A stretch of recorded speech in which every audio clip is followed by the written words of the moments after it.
माइंडस्टिक्स foundation trust. आपल्या सगळ्यांचं स्वागत आहे.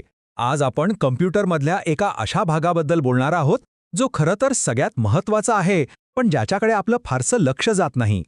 हो, आपण बोलतोय पॉवर सप्लायबद्दल, जो खरं तर पीसीचा एक असा हिरो आहे जो पडद्यामागे राहून काम करतो.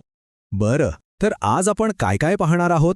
सगळ्यात आधी हे पीसीचं पॉवर हाऊस म्हणजे नक्की काय आहे ते समजून घेऊ. मग हे एसएमपीएस काम कसं करतं, त्याचे फायदे आणि तोटे काय आहेत यावर एक नजर टाकू. त्यानंतर त्याचे वेगवेगळे कनेक्टर्स कसे जोडायचे आणि शेवटी एटी पासून एटीएक्स पर्यंतचा त्याचा प्रवास कसा झाला हे सगळं आपण पाहणार आहोत. चला तर मग थेट सुरुवात करूया आपल्या पहिल्या भागापासून, म्हणजेच पीसीच्या पॉवर हाऊसपासून. इथं आपण या मशीनच्या हृदयाची म्हणजेच स्विच मोड पॉवर सप्लायची ओळख करून घेऊया. कधी विचार केलाय का, आपण कम्प्युटरचं बटन दाबता स्क्रीनवर लाईट येतो, फॅन फिरायला लागतो, हे सगळं एकदम कसं सुरू होतं? म्हणजे आपल्या घरातल्या भिंतीवरच्या सॉकेटमधून येणारी वीज असं काय करते की कम्प्युटर जिवंत होतो? तर या सगळ्या प्रश्नांचं उत्तर आहे हा एक छोटासा बॉक्स. यालाच म्हणतात स्विच मोड पॉवर सप्लाय किंवा सोप्या भाषेत एसएमपीएस. हा कॉम्प्युटरच्या केसमध्ये बसवलेला असतो आणि पीसीमधल्या अगदी प्रत्येक घटकासाठी तो खूप महत्त्वाचा आहे. याच्याशिवाय काहीच चालणार नाही. तर मग हे एसएमपीएस नेमकं करतो तरी काय? सोपं आहे. ते एका पॉवर कन्व्हर्टरसारखं काम करतं.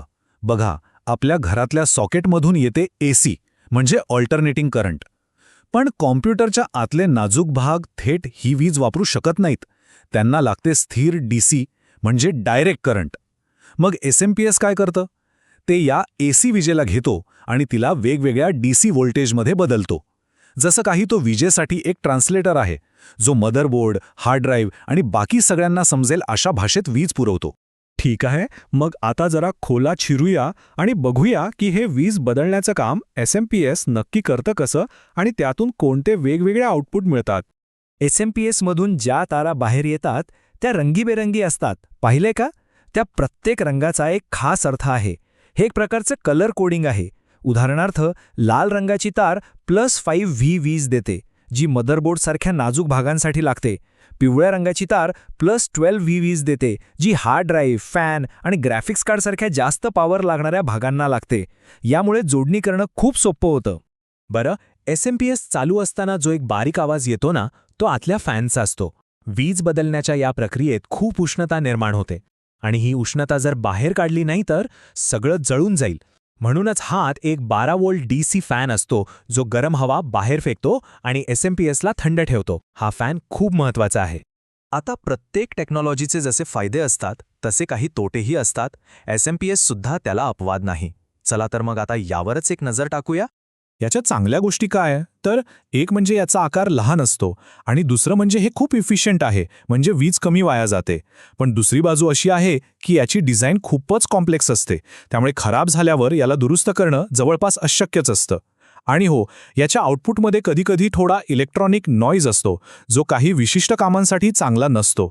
ठीक आहे, आता आपण एसएमपीएसच्या त्या अनेक हातांबद्दल बोलूया, म्हणजे ते कनेक्टर्स जे कॉम्प्युटरच्या वेगवेगळ्या भागांपर्यंत वीज पोचवतात. हा बघा, हा आहे सगळ्यात मोठा आणि सगळ्यात महत्त्वाचा कनेक्टर.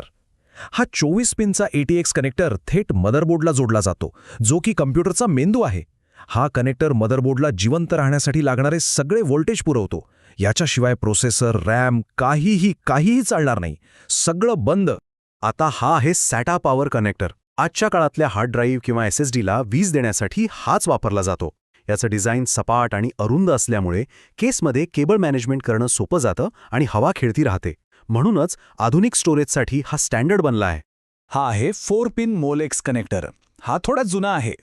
एकेकाळी हाच मुख्य कनेक्टर होता, पण आता याची जागा साटाने घेतली आहे. तरीही आजही केस फॅन किंवा काही जुन्या डिव्हाइसेसना पॉवर देण्यासाठी याचा वापर केला जातो. आणि हे चित्र बघा, टेक्नॉलॉजी कशी बदलते याचं हे उत्तम उदाहरण आहे. डावीकडे आहे तो जुना बग कनेक्टर, जो फ्लॉपी ड्राईव्हसाठी लागायचा. आठवते का फ्लॉपी ड्राईव्ह? ते तर आता इतिहास जमा झाले आहेत. आणि त्याची जागा आता उजवीकडच्या आधुनिक साटा कनेक्टरने घेतली आहे. यावरून कळतं की कम्प्युटर हार्डवेअर किती झपाट्याने बदलतं. चला, आता आपण शेवटच्या आणि तितक्याच महत्त्वाच्या भागाकडे आलो आहोत.